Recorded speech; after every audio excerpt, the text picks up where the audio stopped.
So we've looked at this molecule in the last podcast, these relationships between us and places and culture.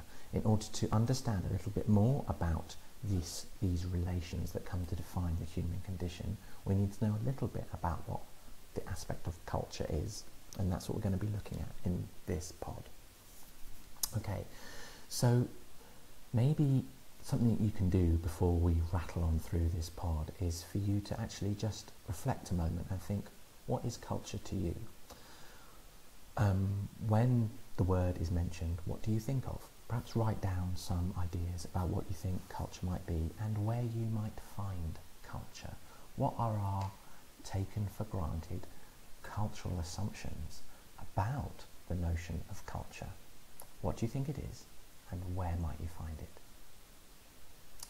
Okay, and those assumptions might throw a little light on not only what we think culture is within our culture, but also what other groups might think it is. So let's start with some traditional assumptions about Western ideas about what culture is.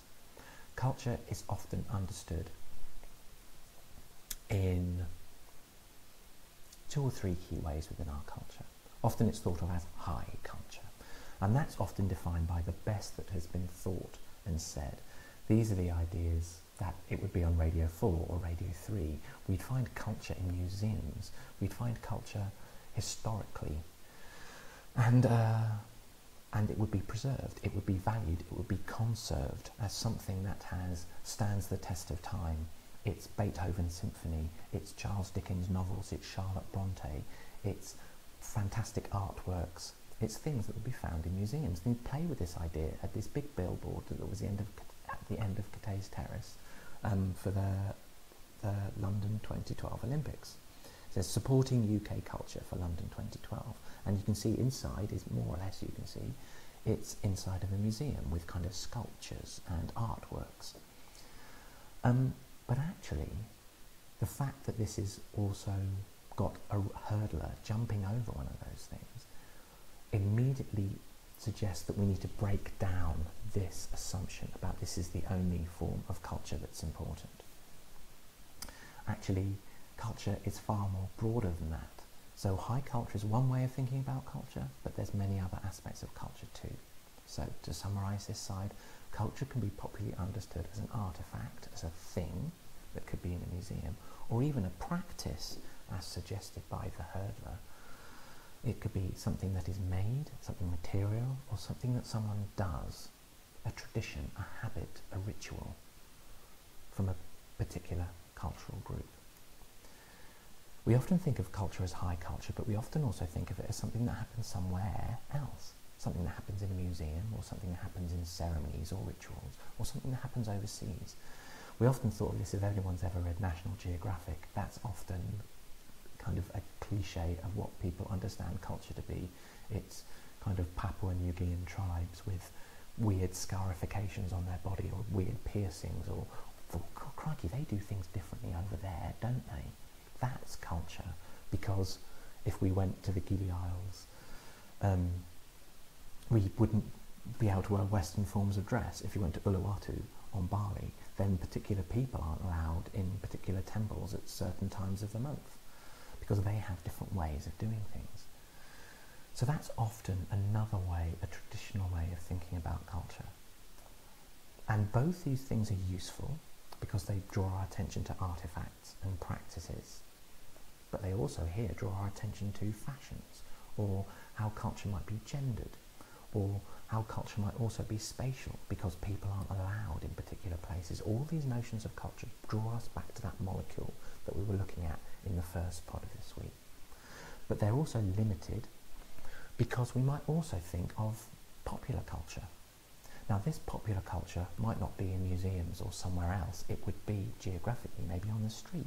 It would be maybe in urban places or rural places. It might allude to how people move around, their mobility, what they wear, what fashions they use, who they hang around with. It might be to do with entertainment, music, sport, fashion. It might be what we do with our bodies in terms of tattoos. So the ideas of exotic culture might be brought back into the everyday, and thinking, well, culture could be these things as well, and it connects, because it all connects from how we connect to places, connect to culture, and how these mutually inform what we do. And so this is your lives could be thought of as cultural. And I'd be interested to know whether you wrote that down when we're thinking what culture could be. We could be thinking about subcultures, we could be thinking about dance cultures, sports cultures. You know, this thing from Park Place a few years ago. You know, student life is inherently cultural. So we bring in ideas of age, maybe, as well as all the music, etc., that comes in there. So when we think about what culture is, as Krang suggests, another textbook that might be useful for this module, it seems obvious that introducing students to cultural geography must start with a definition of what cultural geography is about. Obvious, but unfeasibly difficult. Defining the word culture is complex and has a difficult task, which has produced a range of different definitions, because it could be high culture, it could be low culture, it could be dance culture, it could be popular culture. Culture is kind of everywhere. Culture is inherently geographical. Although it's unfeasibly difficult, maybe, Don Mitchell in his critical introduction to cultural geography does offer one definition. Culture is understood here as a way of life, ideas, attitudes, languages, practices, institutions, structures of power, and a whole range of cultural practices, art forms, texts, canons, architecture, mass-produced commodities. We could also say forms of dance, forms of movement with our bodies. All these things go some way, all these definitions go some way to allude to the complexity and the plurality in ideas of culture that we've looked at in this pod so far. The way I've chosen to describe it is culture is what we do. We are, as Gormley said in the previous pod, responsible for the world. It's what we've created, humans. Culture is a human activity, and whatever we do, what we make, what we say, what we wear, what we do with our bodies, what we do with our places, the practices that we perform, they are all cultural in nature. Culture is what humans do.